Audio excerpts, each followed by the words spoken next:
ভগবান শ্রীকৃষ্ণের মহীয়সীদের থেকেও গোপিনীরা শ্রেষ্ঠ কেন?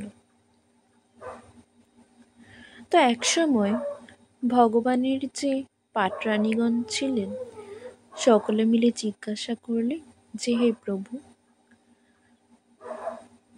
আপনার সম্মুখে 16,108 জন রানী রয়েছি আমরা, তথাপিও আপনি গোপিনীদের গুণগান করে চলেন সদাই সর্বদাই। তো প্রভু বলল, হ্যাঁ, কারণ গোপিনীরা সব থেকে শ্রেষ্ঠ ছিল। তারা সমস্ত কিছু ত্যাগ করে আমার কাছে এসেছিল। তখন মহীয়সীগণ বললেন, প্রভু, আপনি গোপিনীদের নিয়ে যেরকম রাস করেছিলেন আমাদের নিয়েও সেরকম রাস করুন। ভগবান রাজি হয়ে গেলেন, বললেন ঠিক আছে।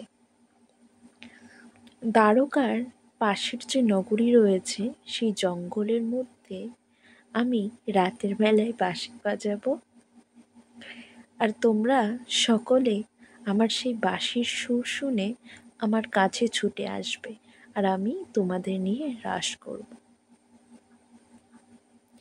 মহীয়সীগণ সকলে রাজি হয়ে গেল। তারা বললেন ঠিক আছে। এদিকে ভগবান কি করলেন, দাদা বলরামকে বললেন যে, দাদা, আজকে তুমি দ্বারকার নগরী পাহারা দেবে, দ্বারকার মুখ্য দ্বারে তুমি থাকবে, যেন কেউ দ্বারকা নগরী থেকে বাইরে বেরোতে না পারে কোনোভাবেই। তখন কি করলেন ভগবান? ভগবান সারা রাত ভরে পাশের জঙ্গলে গিয়ে বাঁশি বাজাতে লাগলেন। যখনই বাঁশির সুর শুনতে পেল, সমস্ত মহীয়সীগণ সাজসজ্জা করে যেইমাত্র দ্বারকার মুখ্য দরজা দিয়ে বেরোতে যাবে, তখনই দেখলেন যে দাদা বলরাম সেখানে পাহারা দিচ্ছেন। তারা সঙ্গে সঙ্গে ভাবতে লাগলেন, হায় হায়, আমরা তো কুলবধূ, আর আমরা যদি এত রাতে বাড়ি থেকে বের হই রাজপ্রাসাদ থেকে, তাহলে আমাদের সমস্ত কিছু নষ্ট হয়ে যাবে, সুতরাং এখন কিছুতেই যাওয়া যাবে না বলে তারা নিজ নিজ গৃহে ফিরে গেলেন। সারা রাত ভরে ভগবান সেই জঙ্গলের মধ্যে বাঁশি বাজাতে লাগলেন। যখন ভোর হলো, ভগবান আবার পুনরায় দ্বারকায় ফিরে আসলেন এবং ভগবান সকলকে বললেন যে, আমি তো কাল সারা রাত বাঁশি বাজিয়েছিলাম, কই তোমরা তো কেউ এলে না। সকল মহীয়সীগণ বললেন যে, হে প্রভু, আমরা কুলবধূ, আমরা কি করে কুলের মান সম্মান বিসর্জন দিয়ে আপনার কাছে ওই রাতে ছুটে যাব?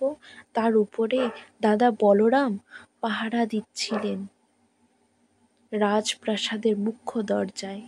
ভগবান বললেন, এবার বুঝতে পারছো গোপিনীরা কেন শ্রেষ্ঠ?